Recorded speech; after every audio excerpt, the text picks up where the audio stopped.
Hello students. इससे पहले video में हम लोगों ने जहाँ छोड़ा था उसके आगे कंटिन्यू करते हैं। ठीक है, तो इससे पहले हमने जिस वीडियो में आपको इंट्रोडक्शन दिया था सेल का, और सेल का ईएमएफ क्या होता है, ठीक, ये आपको मैंने बताया था। अब हम दोबारा उसी से स्टार्ट करते हैं। ठीक है, ब्रीफ रिवीजन देते हैं आपको ईएमएफ का, एंड आफ्टर दैट इस ईएमएफ को आगे कंटिन्यू करते हैं। ठीक है ना। तो देखिए भाई, मैंने आपसे कहा था सेल क्या होता है, एक कंटेनर है। इस कंटेनर के अंदर एक लिक्विड जिसको इलेक्ट्रोलाइट कहते हैं फिल करते हैं। इस इलेक्ट्रोलाइट के अंदर दो रॉड डालते हैं। ठीक है, इसमें केमिकल रिएक्शन होती है, और केमिकल रिएक्शन होने के बाद एक रॉड पर इलेक्ट्रॉन्स की एफिशिएंसी होती है, एक रॉड पर इलेक्ट्रॉन्स एक्सेस में होते हैं। जिस रॉड पर इलेक्ट्रॉन्स की एफिशिएंसी क्रिएट होती है that is called positive terminal, और जिस पे इलेक्ट्रॉन्स एक्सेस में क्रिएट होते हैं वो कहलाता है negative terminal of the cell. हम लोग अपनी फिजिक्स की लैंग्वेज में बात कर रहे हैं आपसे। ठीक है, तो अब आप देखिए इस सेल बन के तैयार हुआ, जिसको आप सिंबल के थ्रू यूज करते हैं। जब आप कहीं सेल को यूज करेंगे तो आप सिंबल यूज करोगे। ठीक है, कि सेल है। सेल का जो इलेक्ट्रोलाइट है उसका resistance internal resistance of the cell कहलाता है, internal resistance of the cell कहलाता है, जिसको आप स्मॉल आर से रिप्रेजेंट करेंगे। और ये internal resistance of the cell जो कि इलेक्ट्रोलाइट का रेजिस्टेंस होता है। ठीक है ना। हमने आपको electromotive force as well as potential difference, potential first unit electrostatics में एक्सप्लेन हो चुके होते हैं, बट फिर भी दोबारा सुन लीजिए। ठीक है, किसी इलेक्ट्रिक फील्ड के अंदर यूनिट पॉजिटिव चार्ज को in between the 2 points move कराने में जो वर्क करना पड़ता है that is called potential difference between these points, and the amount of work done in bringing the unit positive charge from infinite to the point in the electric field is called potential at that point. It is the difference between potential as well as potential difference. Potential और potential difference का बड़ा भाई आ चुका है जिसका नाम है electromotive force. ठीक है, इलेक्ट्रोमोटिव फोर्स पोटेंशियल डिफरेंस और पोटेंशियल का बड़ा भाई है। ठीक है, ये वही चीज है, इसको ईएमएफ की फॉर्म में हम लोग बोल रहे हैं। क्लियर। तो अब आप देखिए जो सेल आपके सामने, सेल जब कहीं सर्किट में इन्वॉल्व होता है, तो मैंने आपको करंट इलेक्ट्रिसिटी के पहले के वीडियो आप बिल्कुल सही से देख के रखिए, तभी आपको नेक्स्ट वीडियो समझ में आएगा। बीच से आप कट करके देखोगे कुछ समझ में नहीं आएगा। ठीक है ना। तो अगर फर्स्ट जो आपके सामने वीडियोस आ चुके हैं उनका लिंक अगर आपका है तो आपको यहाँ से आपको कंटिन्यूटी मिलेगी, नहीं तो आपको नहीं मिलेगी। फिर इसका ड्रॉबैक है, ये पीछे का नहीं तो आगे का नहीं। ओके, तो अब आप देखिए यहाँ पर इस सेल जो है इसके पास जो टोटल अमाउंट ऑफ एनर्जी है that is called EMF of the cell. Cell जब सर्किट में आता है तो अपनी टोटल अमाउंट ऑफ एनर्जी को पूरे सर्किट में डिस्ट्रीब्यूट करता है। जब ये पूरे सर्किट में डिस्ट्रीब्यूट करता है, इन बिटवीन द 2 पॉइंट्स क्या कहलाती है, पोटेंशियल डिफरेंस कहलाती है। ठीक है, इन बिटवीन द 2 पॉइंट जो इसकी एनर्जी यूज होती है that is called potential difference. ठीक है ना। ईएमएफ का फार्मूला हमने आपको बताया था, EMF E is equal to W/Q। Potential भी आपने पढ़ा है W/Q, और potential difference between the 2 points it is also equal to W/Q। अब क्या डिफरेंस है, यूनिट पॉजिटिव चार्ज में यहाँ जो वर्क हुआ है वो थ्रू आउट द सर्किट हुआ है, यहाँ जो वर्क हुआ है पोटेंशियल में that is equal to from infinite to that point in the electric field, और यहाँ in between the 2 points A और B, 2 पॉइंट इलेक्ट्रिक फील्ड के अंदर है, वहां वर्क हुआ है। तो throughout unit positive charge का मूवमेंट है, बट वर्क डन क्या होगा, डिफरेंट होगा। ठीक है, तो अब आपने इस कॉन्सेप्ट के अंदर जो आपके सामने फॉर्मूला लिखे हैं इन सभी में वर्क डिफरेंट आएगा। ठीक, मैंने आपसे कहा था कि ईएमएफ एग्जांपल भी दिया था कि सुबह आप उठे, ब्रेकफास्ट किया, एंड आफ्टर दैट आप चेयर पे बैठे हुए हैं, तो आपके पास टोटल अमाउंट ऑफ एनर्जी है दैट इज कॉल्ड ईएमएफ। आपको सेल कंसीडर कर लिया जाए तो उस समय जो आपके पास एनर्जी है वो क्या कहलाएगी, ईएमएफ कहलाएगी। जब आप रूटीन वर्क में आएंगे तो कहीं भी आपने जो वर्क किया है वो पोटेंशियल डिफरेंस कहलाएगा। ठीक है, तो हम जो एग्जांपल्स पर जाते हैं उसके पीछे रीजन है कि आप इसको मेमोराइज कर सको। ठीक है, मेमोरी में रोकना ही मेन सक्सेस है, पढ़ना सक्सेस नहीं है। पढ़ते रहिए, बट आपकी मेमोरी में कुछ नहीं है तो एग्जाम में किताब नहीं जाएगी। एग्जाम में आपको जाना है तो उसके लिए आपने मेमोरी में कैसे सेट करना है ये डिपेंड करता है। राइट, तो अब आप देखिए यहाँ पर इलेक्ट्रोमोटिव फोर्स कल हम डिस्कस कर, इससे पहले वाले वीडियो में डिस्कस कर चुके थे, इसके आगे कंटिन्यू करते हैं। अब जनरल हमने समझ लिया कि पोटेंशियल डिफरेंस क्या है और ईएमएफ क्या है। अब हम सबको रिलेट करते हैं। ठीक, अभी तक जो हमारे कॉन्सेप्ट आगे पीछे होते हैं उन कॉन्सेप्ट से हम क्या करते हैं, आगे बढ़ते हैं। जो इनिशियल कॉन्सेप्ट होते हैं किसी भी यूनिट के अंदर वो हमारे स्टेप बन जाते हैं, सीढ़ी बन जाती है, और उस सीढ़ी पे चढ़ के हम नेक्स्ट स्टेप पे जाते हैं। ठीक है, तो हमारे पास पहली 2-3 सीढ़ियां आ चुकी हैं, उनको लेके हम आगे चढ़ेंगे, अगली स्टेप बनाएंगे।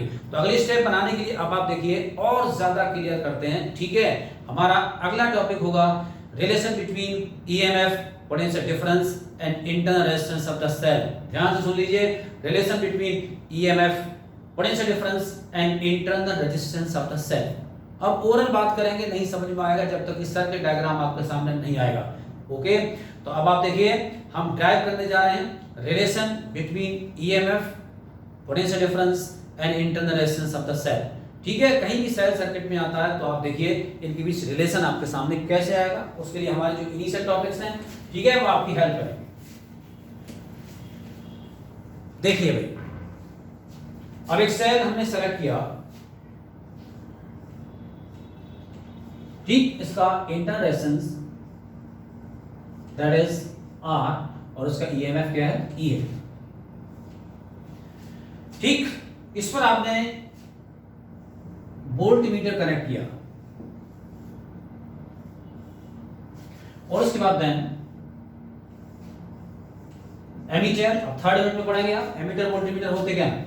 फिलहाल जो करंट मेजर करता है उसको एमीटर कहते हैं, जो वोल्टेज मेजर करता है उसको वोल्टमीटर कहते हैं। गैस के साथ एक external resistance R, external resistance R। ठीक है भाई, अब आप देखेंगे डायग्राम आपके सामने है। इस डायग्राम में एक सेल इन्वॉल्व हुआ है, इस सेल का EMF E है और इंटरनल रेजिस्टेंस स्मॉल r है। इसको आपने सर्किट में कनेक्ट किया एमीटर के साथ, एज वेल एज जो एक्सटर्नल रेजिस्टेंस है वो कैपिटल R है। सेल जिस ब्रांच पर, जिस सर्किट पर आप यूज कर रहे हो, उसका जो बाहर का रेजिस्टेंस होता है वो कहलाता है एक्सटर्नल रेजिस्टेंस, और सेल के इलेक्ट्रोलाइट का जो रेजिस्टेंस होता है वो कहलाता है internal resistance of the cell. Okay, ठीक, अब डायग्राम आपके सामने है। इलेक्ट्रोस्टैटिक्स ब्रांच के अंदर, बाय द वे मैंने कंप्लीट नहीं की, इसी बार-बार मुझे याद दिलाना पड़ता है। ठीक है, अब आपने कहीं तो पढ़ी होगी, मैं भी इसको कंटिन्यू करूंगा पर थोड़े दिनों के बाद। यहां देखिए, अब इन पैरेलल पोटेंशियल सेम रहता है, करंट डिवाइड होती है। इन सीरीज करंट सेम रहती है, पोटेंशियल डिवाइड होता है। अब आप देखिए इस सेल्स के टर्मिनल्स हैं, इन टर्मिनल्स पर आपने एक वोल्टमीटर कनेक्ट कर दिया जो कि वोल्टेज नापेगा। ठीक है, अब इसका मतलब टर्मिनल्स पे जो वोल्टेज आएगा वो टर्मिनल्स का वोल्टेज कौन देगा, इस वोल्टमीटर से आपको पता लग जाएगा इस सेल के टर्मिनल पर कितना वोल्टेज है। ये तो एक्सपेरिमेंटल बात हुई, एक्सपेरिमेंटली आप पता लगा सकते हो, बट विदाउट एक्सपेरिमेंट हम थ्योरेटिकल फार्मूला बनाने जा रहे हैं जिसकी हेल्प से हमें टर्मिनल वोल्टेज पता लग जाएगा बिना वोल्टमीटर के। ठीक है, अगर हमारे पास करंट है तो उसकी हेल्प से हम टर्मिनल वोल्टेज पता लगा सकते हैं। क्लियर? अब आप देखिए, जैसे ही सेल सर्किट में आता है, ठीक, अब सर्किट में आने के बाद ही अथॉरिटी बन जाती है। ठीक, इस सर्किट की अथॉरिटी है। इस सर्किट के अंदर जो भी होगा वो इसकी गाइडेंस के अंदर होगा, इसके इन्फ्लुएंस के अंदर होगा। अब इसके पास जो टोटल अमाउंट ऑफ एनर्जी है, मैंने आपसे कहा EMF है, इलेक्ट्रोमोटिव फोर्स है। अब इसने क्या किया, इस पूरे सर्किट में चार्ज Q को सर्कुलेट किया। जब इसने इस चार्ज Q को सर्कुलेट किया इस सेल ने, तो इसको इस चार्ज Q को सर्कुलेट करने के लिए दो जगह वर्क करना पड़ेगा। कहां करना पड़ेगा, एक तो सेल के अंदर, सेल के अंदर जो इलेक्ट्रोलाइट है उसका रेजिस्टेंस R है, और दूसरा बाहर रेजिस्टेंस कौन सा है, एक्सटर्नल R है।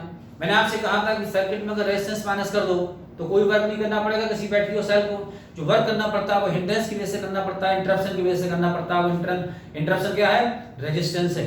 तो अब आप देखिए, अंदर जो इंटरप्शन है वो R है और बाहर जो इंटरप्शन है वो कैपिटल R है। तो सेल को जो टोटल अमाउंट ऑफ एनर्जी है वो दो जगह बांटनी पड़ेगी, अपने अंदर और बाहर। That means total work done by the cell to maintain the charge Q throughout the circuit is divided in two parts, work done inside the cell and work done outside the cell. Once again, total work done by the cell to maintain the charge Q throughout the circuit is divided in two parts, work done inside the cell and work done outside the cell. ठीक है, cell के अंदर और cell के बाहर। जो line मैंने बोली है इसको मैथमेटिकली अप्लाई करते हैं। देखिए, total work done W is equal to W internal plus W external। ठीक, अब आपको पता है एक्सटर्नल जो वर्क है, ठीक है, वो R के अगेंस्ट है और इंटरनल स्मॉल r के अगेंस्ट है। आपने फार्मूले सब पढ़े हैं। देखिए, मैंने आपको लिखा था E is equal to W upon Q, P is equal to W upon Q। ठीक, अब अगर जो रेजिस्टेंस आपको कैपिटल आर दिखाई दे रहा है, ठीक, सेल्स के टर्मिनल्स पे जो वोल्टेज आएगा वो आर के क्रॉस होगा। तो उस कंडीशन में अगर इस पर पोटेंशियल बी है और सेल के अंदर पोटेंशियल ड्रॉपिंग बी डैश है, सेल के अंदर पोटेंशियल ड्रॉपिंग कितनी है, बी डैश है, ठीक है। तो अब आप देखिए सेल के अंदर ड्रॉपिंग कितनी है, बी डैश है, तो W is equal to internal work आएगा बी डैश क्यू। अगर बाहर टर्मिनल वोल्टेज बी है तो बाहर वर्क आएगा बी क्यू, और ईएमएफ का जो फॉर्मूला लिखा है that is equal to W upon Q. तो ये टोटल वर्क निकालना है तो वो कितना आएगा, E Q, that means total work done E Q is equal to B dash Q plus B Q, B dash Q plus B Q, क्योंकि आप देखिए वर्क का फॉर्मूला इन इलेक्ट्रोस्टैटिक्स आप पढ़ चुके हैं, बी क्यू के इक्वल होता है, और यहाँ ईएमएफ के टर्म्स में रिजल्ट है W अपॉन क्यू।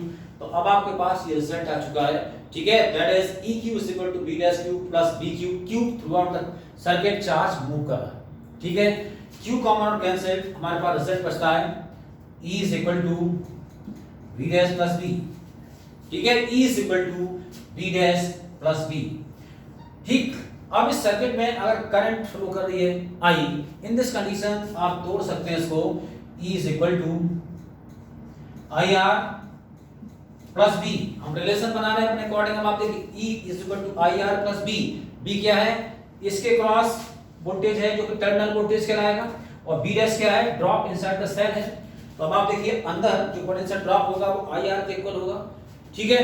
यहां से अगर हम चेंज करते हैं हमारे पास रिजल्ट आया E minus B is equal to I are.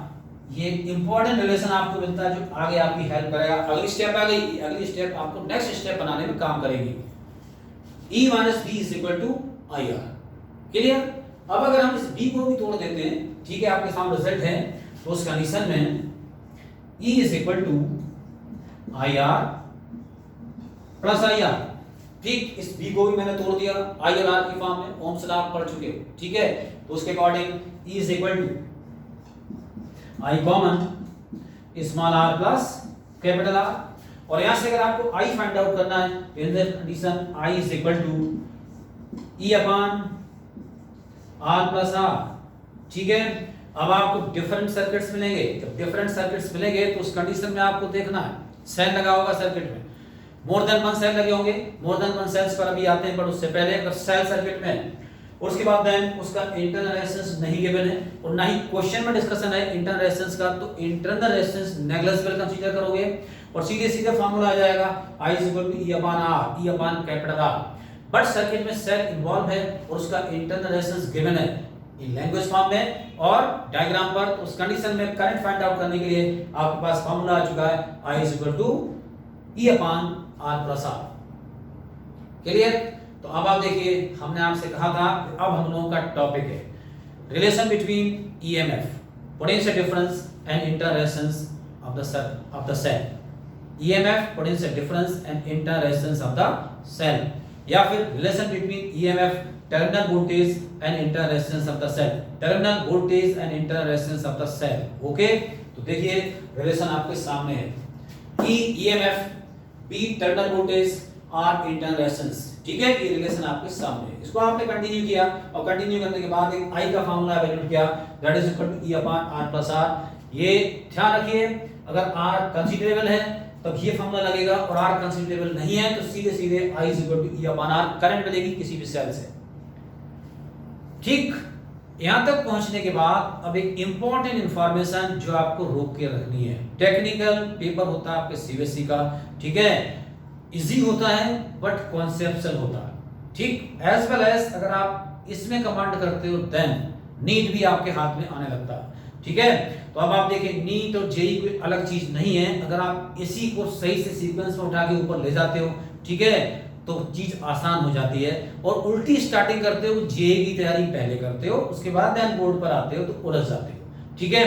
जबकि स्टार्टिंग करनी चाहिए बेस से ऊपर जाने की, आपको कोई दिक्कत नहीं आती, धीरे धीरे प्लस करिए 10%, 20%, 30% जो भी आपको प्लस करना है, जिस एग्जाम तक प्लस करना है उसको आप प्लस करिए, स्मूथली आपसे एग्जाम निकलता है, ठीक है। जनरली लोग डरा देते हैं जेई की क्लास है, अब जेई की क्लास है तो पढ़ाना शुरू कर दिया, एडवांसमेंट सब कुछ बच्चे के बेसिक्स भी के 12th में, उसके बाद देन उसने जेई की तैयारी शुरू कर दी, वो वहीं क्रैश हो गया। ठीक है, तो उसके दिक्कत आने लगती है। भाई नीट के बच्चों के साथ तो मैक्सिमम फिजिक्स में ही होता है। ठीक है, उनके साथ सारा डाल दिया गया मैटर। अब सारा मैटर देखने के बाद उनके हाथ पैर फूल गए कि हमसे नहीं होने वाला। 70% तो पहले ही विड्रॉ कर चुके होते हैं। ठीक है, एग्जाम देने जरूर जाते हैं पर अंदर से विड्रॉ कर चुके होते हैं, जो कि गलत है। बिल्कुल ये सब करने की जरूरत नहीं है। आप बिल्कुल टू द पॉइंट बने रहिए। फिजिक्स बहुत आसान है, बहुत इजी है। डिपेंड कि आप उसको पढ़ किस तरीके से रहे, इस पर डिपेंड करता है। यहां देखिए, अब मैं जो आपसे इंपॉर्टेंट चीज बोलने वाला था वो क्या है, इस समय आप ध्यान से देखें। डायग्राम आपके सामने है, सेल वर्किंग में है, और सेल वर्किंग में है तो सेल अथॉरिटी है। जब सेल अथॉरिटी है ये कंडीशन कहलाती है discharging condition of the cell. Discharging condition of the cell. ठीक है, जैसे आपके पेरेंट्स घर में अथॉरिटी हैं। अब आपके पेरेंट्स घर में अथॉरिटी हैं तो डिस्चार्ज तो उन्हीं को होना है। ठीक है, डिस्चार्ज उन्हीं को होना है। इसका मतलब आप कोचिंग की फीस जमा कर रहे हो, ठीक है, स्कूल की फीस जमा कर रहे हो, जो भी पढ़ाई कर रहे हो उसकी डिस्चार्जिंग किसकी हो रही है? डिस्चार्जिंग पिताजी की हो रही है। ठीक है, बैंक बैलेंस किसका कम हो रहा है? पिताजी का कम हो रहा है। एनर्जी किसकी कम हो रही है? फादर की कम हो रही है। क्लियर? तो सेल इस समय डोमिनेटिंग फॉर्म में है, डिस्चार्ज हो रहा है। तो अब डिस्चार्ज हो रहा है तो हमेशा ध्यान रखिए, जब सेल डिस्चार्जिंग कंडीशन होगा, in this condition EMF is always greater than potential difference. Cell का ईएमएफ हमेशा पोटेंशियल डिफरेंस से बड़ा होगा। किसी भी सर्किट में जब सेल डिस्चार्जिंग कंडीशन में है, उस कंडीशन में EMF always greater than potential difference. EMF is always greater than potential difference of the circuit. किन्हीं दो पॉइंट्स के बीच पोटेंशियल डिफरेंस कंसीडर करोगे, ईएमएफ हमेशा उससे बड़ा आएगा। Next point, in open circuit. In open circuit, open circuit का मतलब मार्केट से हम सेल लाए और ये सेल हमारे हाथ में है, एंड आफ्टर दैट इस पे लिखा है 1.5 वोल्ट। अब इस समय जिस पे 1.5 वोल्ट लिखा है, यही इसका ईएमएफ है और यही इसका टर्मिनल वोल्टेज है। तो अब अगर ओपन सर्किट होता है, मींस सेल कोई काम नहीं कर रहा है, सेल से कोई एनर्जी नहीं ली जा रही है। इन दिस कंडीशन इसके पास जो टोटल एनर्जी है वही टर्मिनल वोल्टेज कहलाएगा। तो आपसे पूछा जाए कि कब सेल का ईएमएफ और टर्मिनल वोल्टेज इक्वल होते हैं, वो तब होते हैं जब ओपन सर्किट होता है। ओपन सर्किट का मतलब सेल वर्क नहीं कर रहा होता। एग्जांपल दिया था मैंने कि ब्रेकफास्ट करने के बाद आप फ्री बैठे हो, कोई काम नहीं कर रहे हो, तो आपका terminal voltage as well as EMF same कहलाएगा। ठीक है, दोनों पॉइंट्स क्लियर? बहुत इंपॉर्टेंट पॉइंट है। ठीक है, एंड आफ्टर दैट, अब बाय द वे ये चार्जेबल सेल है, इसको चार्ज देना। जब इसको चार्ज देना है तो उस कंडीशन में ये 12 वोल्ट का सेल है। एग्जांपल दे रहा हूं, 12 वोल्ट का सेल है। अभी 12 वोल्ट का सेल है, इसको आपने क्या करना है? इसको चार्ज देना है। ठीक है, चार्ज देना है। तो चार्ज देना है, इसमें आप देखिए करंट ऐसे फ्लो कर रही है, यहां से निकल रही है। अब आपने इसको चार्ज करना है। जब चार्ज करना है तो उस कंडीशन में क्या करना होगा? इस करंट को रिवर्स लेना पड़ेगा। जब इस करंट को रिवर्स लेना पड़ेगा तो क्या होगा? हमें बाहर से दूसरा सेल यूज करना पड़ेगा। अब जब बाहर से दूसरा सेल यूज करना पड़ेगा तो कंडीशन वही आ जाएगी। जैसे कि क्लास में आप सब स्टूडेंट्स बैठे हो, आप सब सेल हो और अब चार्जिंग सेल है, मतलब हम आपको चार्ज कर रहे हैं। अगर हम आपको चार्ज कर रहे हैं तो इसका मतलब अगर हमारा ईएमएफ आपकी ईएमएफ से छोटा हो जाएगा तो भाई आप मुझे पढ़ाना शुरू कर दोगे, आप मुझे बातें बतानी शुरू कर दोगे। बट अगर हमारा ईएमएफ आपसे ज्यादा है तो रिलीजिंग कहाँ होगी? तो रिलीजिंग आपकी तरफ होगी। तो इससे हमें आप रिलीजिंग कहाँ हो रही है? आपकी तरफ हो रही है। तो हम क्या हैं? हम चार्जिंग सेल हैं। ठीक है, हम आपको चार्ज कर रहे हैं। ठीक है, तो आप डोमिनेटिंग फॉर्म में कौन है? हम डिस्चार्जिंग फॉर्म में कहलाएंगे और आप चार्जिंग फॉर्म में कहलाओगे। तो उस कंडीशन में जो सेल इसको चार्ज देगा, जो सेल इसको चार्ज देगा, उसका टर्मिनल वोल्टेज इसकी ईएमएफ से बड़ा आएगा। उसका टर्मिनल वोल्टेज इसकी ईएमएफ से बड़ा आएगा। मींस हम जो एनर्जी निकाल रहे हैं वो आपकी टोटल एनर्जी से ऊपर होगी। आपके पास जो भी फिजिक्स की नॉलेज है, हम जो यहाँ से एनर्जी आपको जो भी फिजिक्स दे रहे हैं वो आपकी नॉलेज से ऊपर होगी, तभी आप गेन करोगे। नहीं तो गेन नहीं करेंगे, बराबर हो जाएगी तो एनर्जी रुक जाएगी। ठीक है, जब तक लेवल डिफरेंस नहीं आएगा तब तक आप फिजिक्स गेन नहीं करोगे। क्लियर? सेम कंडीशन है। अगर ये सेल चार्ज करना है तो इसके साथ जो दूसरा सेल लगाओगे उसका टर्मिनल वोल्टेज इसकी ईएमएफ से बड़ा आएगा, तब ये सेल चार्जिंग स्टार्ट करेगा। आप सभी के घर में इन्वर्टर होता है। ठीक है, इन्वर्टर है, एसी है, फ्रिज है, डिवाइसेस है। तो उस कंडीशन में क्या है? इन्वर्टर में आप देखिए, इन्वर्टर बैटरी को चार्ज करता है। ठीक, लेड एक्यूमुलेटर आपके घर में रखा है, जिसके घर में इन्वर्टर है। ठीक है, तो लेड एक्यूमुलेटर चार्ज होता है इन्वर्टर से। इन्वर्टर आप पढ़ेंगे, थोड़ा सा रेफरेंस दूंगा मैं लास्ट यूनिट में। इन्वर्टर क्या होता है? इन्वर्टर के अंदर एसी डीसी में कन्वर्ट होती है और डीसी एसी के अंदर कन्वर्ट होती है। डिवाइस है जो डीसी को एसी में और एसी को डीसी में दोनों काम करता है, वो है इन्वर्टर। ठीक है, उसके अंदर फंक्शंस हैं जिसकी हेल्प से ऐसा हो रहा है। अब बाय द वे आपकी बैटरी 12 वोल्ट है, आपके घर के अंदर वोल्टेज नहीं आ रहे। अब वोल्टेज नहीं आ रहे, वोल्टेज कम आ रहे हैं, आप इलेक्ट्रीशियन से शिकायत करते हो कि हमारी बैटरी चार्ज नहीं हो रही। ठीक, इन्वर्टर हमारी बैटरी चार्ज नहीं कर पा रहा। अब इन्वर्टर बैटरी चार्ज नहीं कर पा रहा, इलेक्ट्रीशियन को बुलाओगे, इलेक्ट्रीशियन कहेगा कि आपके यहाँ वोल्टेज कम है। अब आपके यहाँ वोल्टेज कम है तो सीधी सी बात है, आप किसी को चार्ज देना चाह रहे हो और आपका टर्मिनल वोल्टेज उसकी ईएमएफ से कम है तो आप नहीं दे पाओगे। उस कंडीशन में आपको घर में स्टेबलाइजर यूज करना पड़ेगा जो कि वोल्टेज बढ़ाएगा। एंड आफ्टर जब टर्मिनल वोल्टेज उस बैटरी की ईएमएफ से बड़ा हो जाएगा तब वो बैटरी चार्ज होना स्टार्ट होगी। क्लियर? तो third point, EMF is less than the terminal voltage when cell is charging. Charging condition में टर्मिनल वोल्टेज सेल के EMF से बड़ा होता है। मींस अगर हम यहां से इसको चार्ज दे रहे हैं तो उस कंडीशन में बाहर से जो इसके टर्मिनल वोल्टेज डालेंगे वो EMF से बड़ा होगा, तभी इसके अंदर करंट एंट्री करेगी। ठीक है भाई, तो अब आप देखिए बिल्कुल सिंसियरिटी से आपको पढ़ना है। जो मैं आपसे कह रहा था एक दिन कि भाई अगर आपको 45 मिनट्स 30 मिनट्स स्टडी करनी है तो बिल्कुल कंसंट्रेट हो जाइए उन 35 और 40 मिनट्स के लिए। एंजॉय करना है, एट दैट टाइम बुक बंद कर दीजिए। दोनों काम साथ में करोगे तो सोसाइटी के साथ इनजस्टिस होता है, आपके साथ तो होगा ही, सोसाइटी के साथ इनजस्टिस होता है। वो क्या है सुन लीजिए। अक्सर कंप्लेंट्स आती है कि पुल बना और जैसे ही स्टार्ट हुआ गिर गया। ठीक है, वो आप ही सब जो हैं जो आगे बढ़ के पहुंचे हैं, एंड आफ्टर ये सब कितनी ट्रेजेडी होगी, कितने लोग मर गए, सारी समस्याएं आई, उसका मतलब है आप कैपेबल होते हुए भी इनसिंसियर है। जब कैपेबल होते हुए भी इनसिंसियर है तो इसका मतलब ये कैजुअलिटीज आगे सोसाइटी में जाएंगी। इसलिए भाई यहीं से अगर आप सिंसियरिटी में कन्वर्ट करते हैं अपने आप को तो ये आगे चीजें नहीं बढ़ेंगी। कुछ डॉक्टर्स, हमारे बहुत सारे बच्चे डॉक्टर्स हैं, अगर कोई हमारा वीडियो देखे पुराना बच्चे तो दोबारा सुन ले, जो नए बनेंगे वो भी सुन लीजिए। भाई पढ़ाई ढंग से करिए, सिंसियरिटी से करिए। अगर आप सेलेक्ट हो चुके हो उसके बाद में सोचते हो तो मेडिकल कॉलेज में आ गए, अब क्या करना है, चीज सिलेबस पढ़ लेते हैं, बाकी एक्स्ट्रा कुछ नहीं करना। तो जब भी आप पढ़ें, साइंस की डिमांड है कि साइंस आप सोसाइटी को हेल्प कर रहे हो। जब आप सोसाइटी को हेल्प कर रहे हो तो यहाँ से जो गड़बड़ करोगे उस सोसाइटी पर सोसाइटी इफेक्टेड होती है। ठीक है, नेचुरल सी बात है, आप हार्ड वर्क कर रहे हो, मनी अर्न करने के लिए कर रहे हो, बट उसके साथ सिंसियरिटी मस्ट है। ठीक, हंसी मजाक करने के साथ साथ ये साइंस ठीक है हैंडल तो होती है बट उसके अंदर क्वालिटी नहीं आती है। आप आगे जाके क्वालिटी फैक्टर में कन्वर्ट नहीं होगे। ठीक है ना, एग्जांपल देता हूं मैं आपको, ये सारे डेली लाइफ के एग्जांपल्स है। बहुत सारे डॉक्टर्स हैं, मेरे बच्चे बहुत ज्यादा डॉक्टर्स बन चुके हैं। ठीक है, अनलिमिटेड हैं। अगर वो देखें अच्छी बात है, जो नए बनने वाले हैं वो भी सुन लीजिए। ठीक, सिम्पटम पर बिल्कुल काम नहीं करते। ठीक है, पूरा सिलेबस पढ़ लिया, सिलेबस पढ़ने के बाद डिसीजन के सिम्पटम्स हैं उन पर नहीं जाते। अब सिम्पटम पर नहीं जाते तो उस कंडीशन में क्या होता है, डिपेंड होते हैं टेस्टिंग पे। जैसे ही कोई पेशेंट पहुंचा 15 टेस्ट लिख दिए, एंड आफ्टर दैट टेस्ट जो भी आ गया नेगेटिव पॉजिटिव उसके अकॉर्डिंग मेडिसिन लिख दी। कई डिसीजेज ऐसी होती हैं, नॉर्मल बता रहा हूँ मैं, फिजिक्स का टीचर हूँ, एंड आफ्टर दैट ये जो लोगों से मिलने के बाद पता लगता है, सोसाइटी में मिलने के बाद पता लगता है जो कि डेफिशिएंसी डिसीजेज है। अब वो टेस्ट में कैसे आएंगी?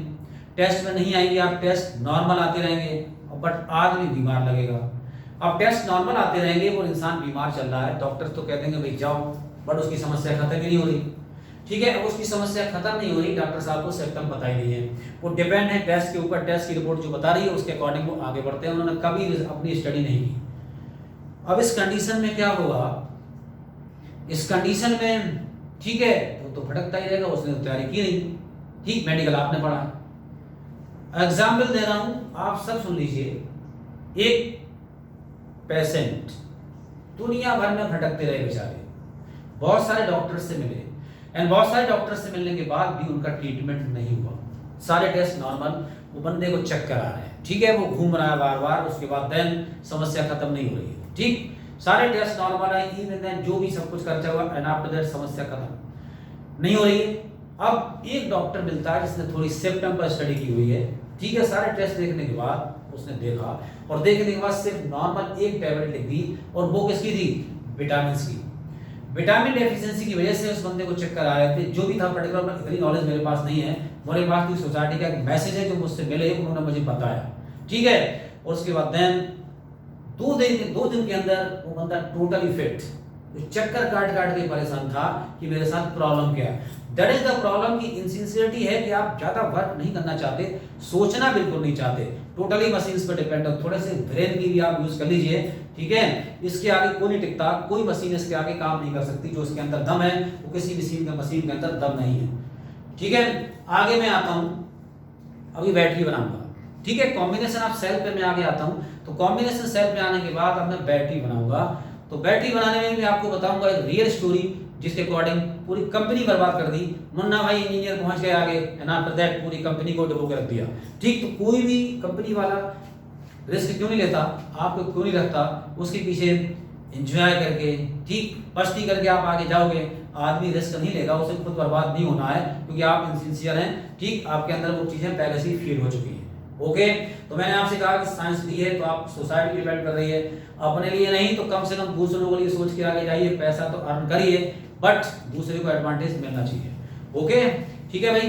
तो अब आप देखिए, अब हम बढ़ते हैं आगे, ठीक। That is the combination of the cell, क्या कहलाएगा, कॉम्बिनेशन ऑफ सेल, ठीक। तो कॉम्बिनेशन ऑफ सेल पर आगे बढ़ते हैं। अब सीधे सीधे जो भी टॉपिक सिलेबस से कट होता है, ठीक। बाय द वे कोई बोर्ड सिलेबस से टॉपिक कट करता है, जैसे सिलेबस से टॉपिक कट होता है बच्चे खुश हो जाते हैं, उछलने लगते हैं, ये टॉपिक 4 कम हो गए। वही टॉपिक 4 कम हो गए, उनको देखिए, उन्होंने कह दिया कि ये सिलेबस में बोर्ड में क्वेश्चनिंग नहीं होगी, लेकिन उनकी एप्लीकेशन तो है, उसके बगैर आप अगला टॉपिक पढ़ नहीं सकते।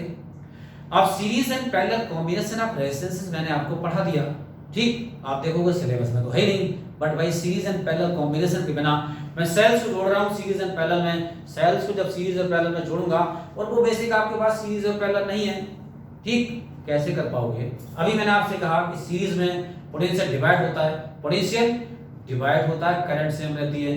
पैरेलल में पोटेंशियल सेम रहता है, करंट डिवाइड होती है। कहां से लाए, सीरीज और पैरेलल कॉम्बिनेशन जब आपने पढ़ा उसी से तो पता लगा, उसको छोड़ के आप आगे पढ़ने की स्टार्टिंग कर देते हो, रटने से नहीं होता भाई, फिजिक्स रटने से नहीं होती है, ओके।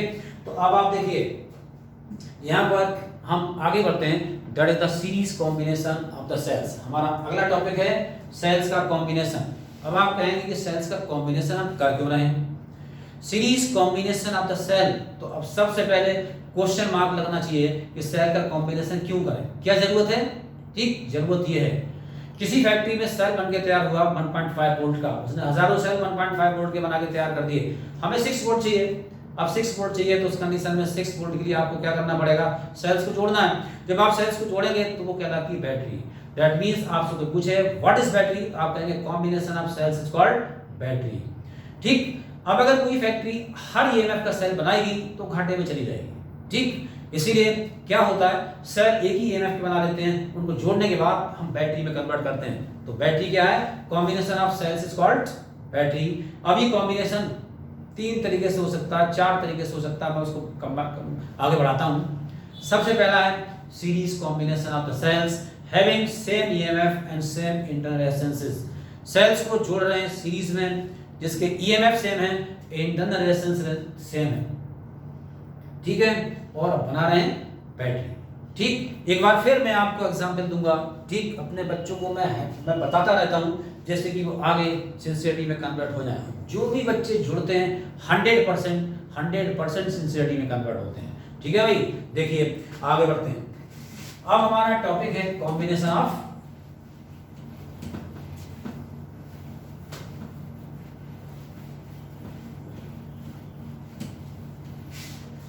सेल्स, जैसे सीरीज में, ठीक है। अब आप देखिए सीरीज में जोड़ते हैं, तो सीरीज में रेजिस्टेंस जोड़ चुके हैं, अब ये सेल,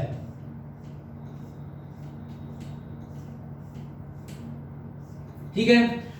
इसका इंटरनल रेजिस्टेंस R1 सिंबल बना देते हैं,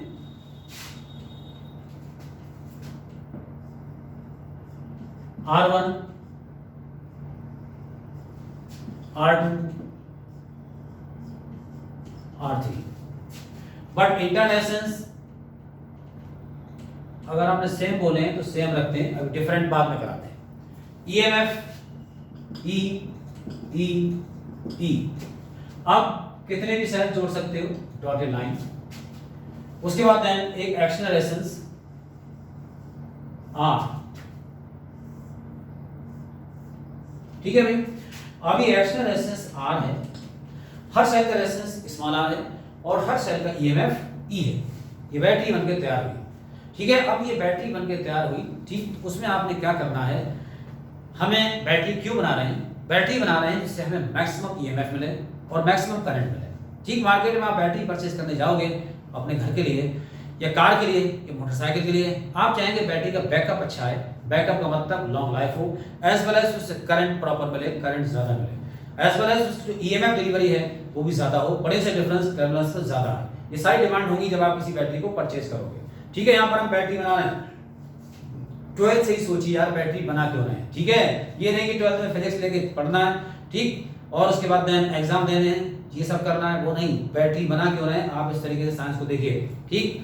तो अब आप देखें इस बैटरी को आगे हैंडल करते हैं, ठीक। आप इलेक्ट्रिकल इंजीनियर हैं किसी फैक्ट्री में और आपके अंडर में बहुत सारे लोग काम कर रहे हैं, ठीक, मेन आप हैं। उसके बाद देन बैटरीज बन रही हैं, उन बैटरीज में आप इंस्ट्रक्ट कर रहे हो सेल्स को कैसे जोड़ना है। अभी सीरीज में आपने जुड़वाया है, अब सीरीज में आपने सेल्स को जुड़वाया तो उस कंडीशन में आप 12th और बीटेक करके आए हो, एंड आफ्टर दैट ये देखिए सेल सीरीज में। अब अगर ये सेल सीरीज में है तो उस कंडीशन में क्या होगा, सीरीज में potential difference B1 + B2 + B3 और यहाँ पर E है E1 + E2 + E3 और E है E + E + E।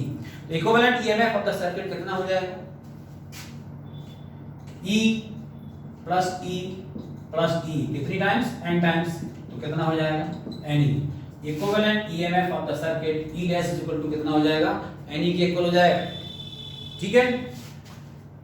After that ये आपके सामने resistance R equivalent internal resistance of the circuit, equivalent internal resistance of the circuit, total नहीं बोलते रेजिस्टेंस के केस में, तो equivalent internal resistance of the circuit, ठीक है। R dash R + R up to n times कितना हो जाएगा, NR, R + R that is equal to NR, ठीक।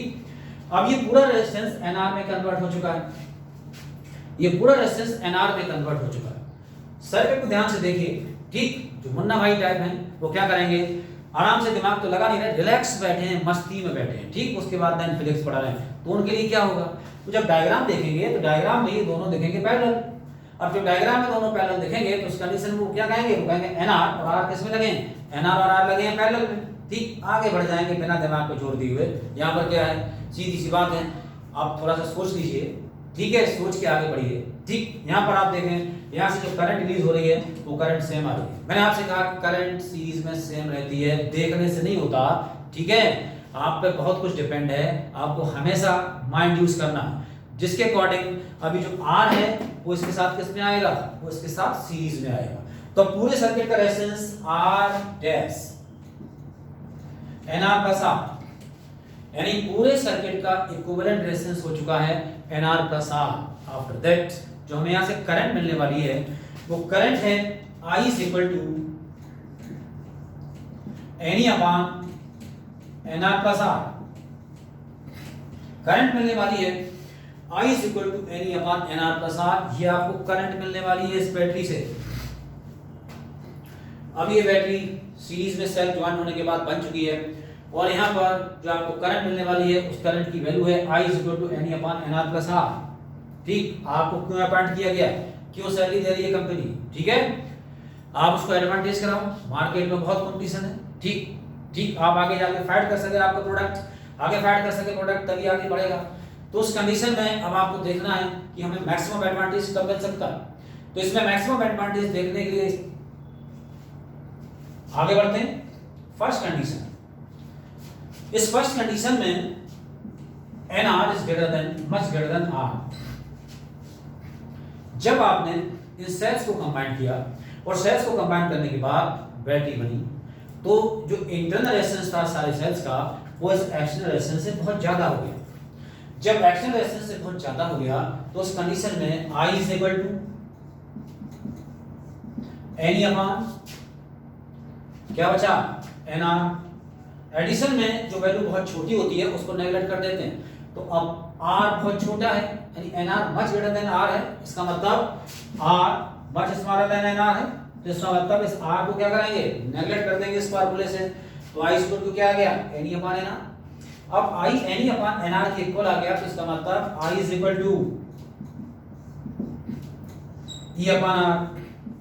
ठीक है, अब ये हुई भाई, मैंने जो आपसे कह रहा हूं, मैं तो सीधे सीधे बड़ा बोल्ड बोलता हूं, जिस बच्चे को बुरा लगे कोई दिक्कत नहीं है, ठीक है, बात बुरी लग रही है घर बैठिए, ठीक, और अगर आप इसको कोशिश करोगे तो आगे जाओगे, ठीक है भाई। तो अब आप देखिए I is equal to E upon R. आप हैं मटर गश्ती वाले इंजीनियर, एंड आफ्टर दैट आपने बैटरी बनवाई उस फैक्ट्री में, आपको बाय द वे अंदर एंट्री मिल गई थी, और आपने क्या किया, जो सेल सेलेक्ट किए उन सेल्स का ईएमएफ, ठीक है, पर इंटर रेजिस्टेंस जो हुआ वो एक्सटर्नल रेजिस्टेंस से ज्यादा जा रहा है।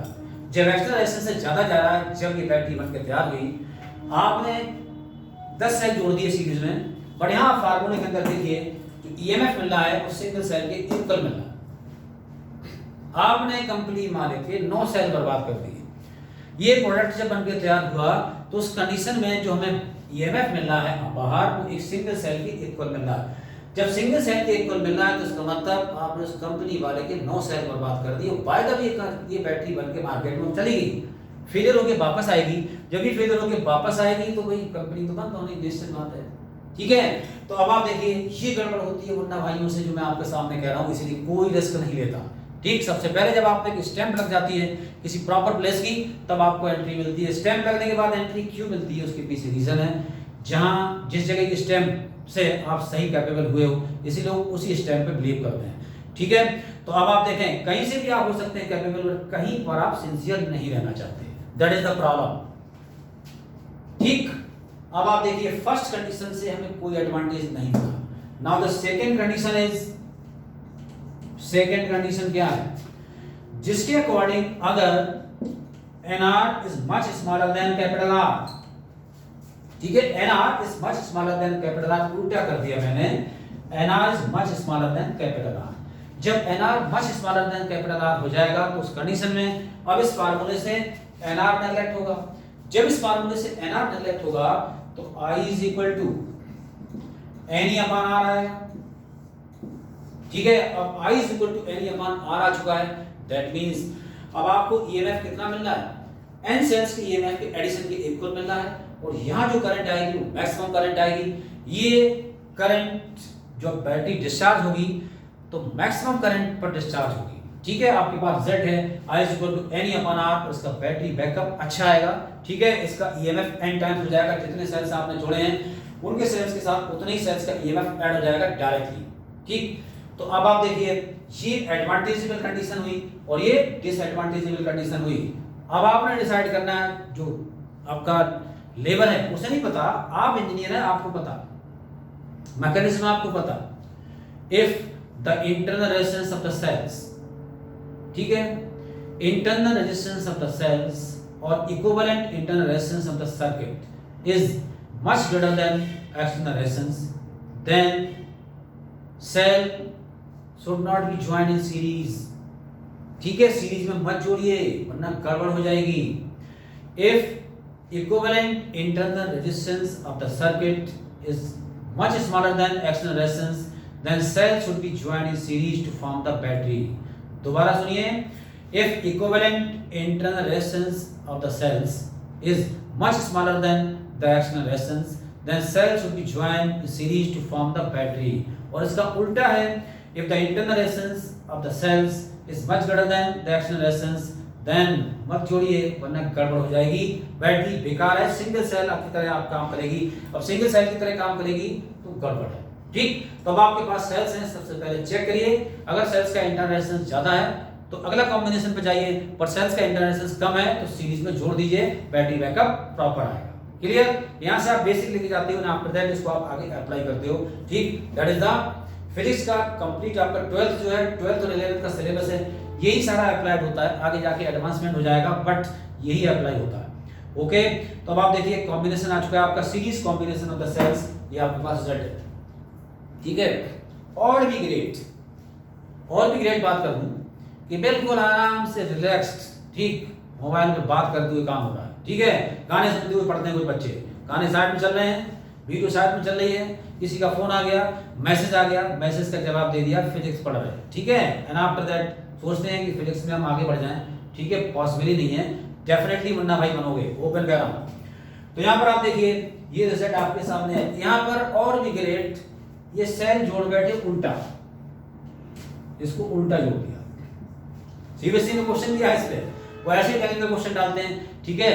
तो अब आप देखिए सेल एक उल्टा जोड़ दिया, ठीक। अब सेल उल्टा जोड़ दिया, जब सेल उल्टे जोड़ेंगे तो उस कंडीशन में क्या होता है, ये लड़ते हैं आपस में, टकराती है, इनकी करंट आपस में टकराती है, भिड़ते हैं।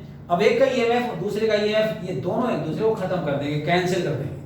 क्या बचा, एक सेल बचा बेचारा। अब एक सेल बचा बेचारा, वो क्या करेगा, ठीक। तो अब बाय द वे 6 सेल है, उसमें 2 सेल आपने उल्टे जोड़ दिए, तो वो 2 सेल को खा जाएंगे, बाकी जो बचेगा बैटरी बैकअप देगा। ये सब क्या, दैट इज द इनसिंसियरिटी। वो क्या कहलाती है, इनसिंसियरिटी कहलाती है। तो भाई इन चीजों से बचो, जब पढ़ाई करो तो पढ़ाई और एंजॉय करो तो एंजॉय, ओके। ऐसा नहीं है कि पढ़ रहे हैं ना आफ्टर दैट सब कुछ हो रहा है, वो पॉसिबल नहीं है, ओके स्टूडेंट्स। तो अब आप देखिए हमारे पास आ चुका series combination of the cells, ठीक। उसके बाद देन अब series combination of the cells जिनका ईएमएफ इक्वल था as well as internal resistance equal था। अब अगर ये इक्वल नहीं है, डिफरेंट है, अगर इक्वल नहीं है, डिफरेंट है, तो इसको कॉन्सेप्ट मत समझिए, इसको आप सीधे सीधे क्वेश्चन समझ लीजिए। अगर आपसे कोई क्वेश्चन होता है जो सीरीज में सेल्स जुड़े हुए हैं बट ईएमएफ क्या है, डिफरेंट है, और इंटरनल रेजिस्टेंस डिफरेंट है, इट्स नॉट ए कॉन्सेप्ट, ये सीधे सीधे क्वेश्चन समझिए, ठीक। कॉन्सेप्ट कम से कम रखिए और उस कॉन्सेप्ट को क्वेश्चन फॉर्म में कन्वर्ट कर लीजिए। अगर कोई कॉन्सेप्ट किसी के साथ मैच करता है तो वो देखिए मैं आपके सामने करता हूं।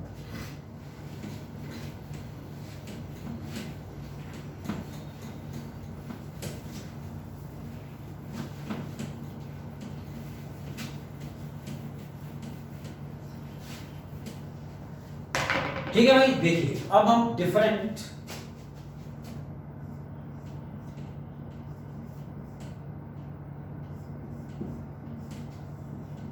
E1, E2, E3, R1, R2, R3, उसके बाद देन रिएक्शन रेजिस्टेंस R,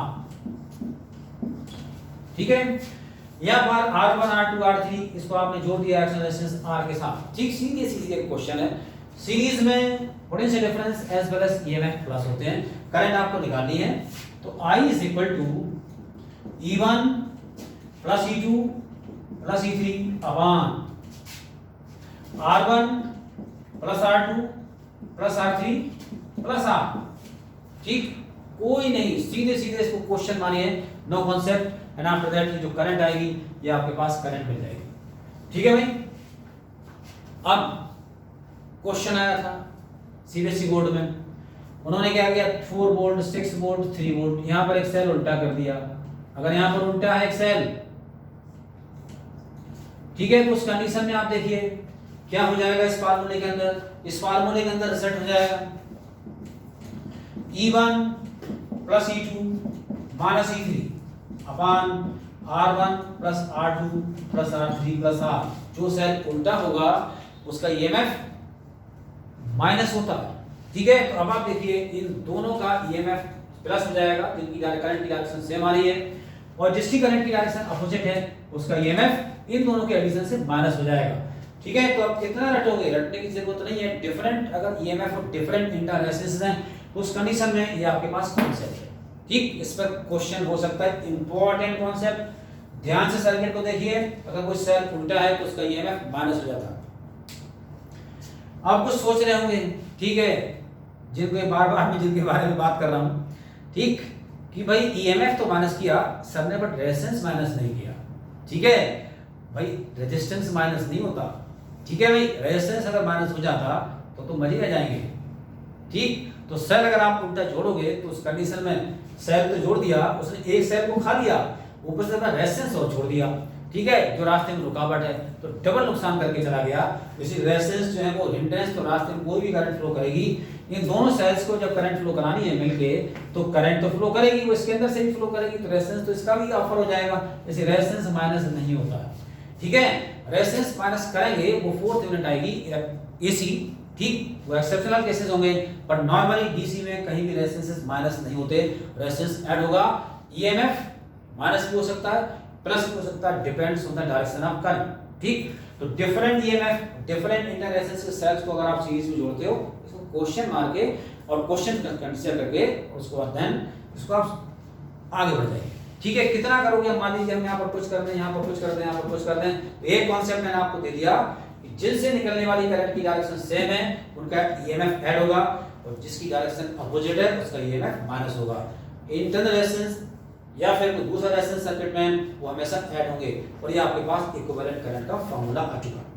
ठीक है बच्चे, तो अब आप देखिए आज हम यहाँ तक पहुंचे हैं। ठीक, उसके बाद देन आगे बढ़ेंगे नेक्स्ट वीडियो में, तो सीधे सुन लीजिए भाई, मुन्ना भाई मत बनिए। ठीक है, साइंस ली है तो सिंसियरिटी करिए। ओके, इसके आगे मिलते हैं नेक्स्ट वीडियो।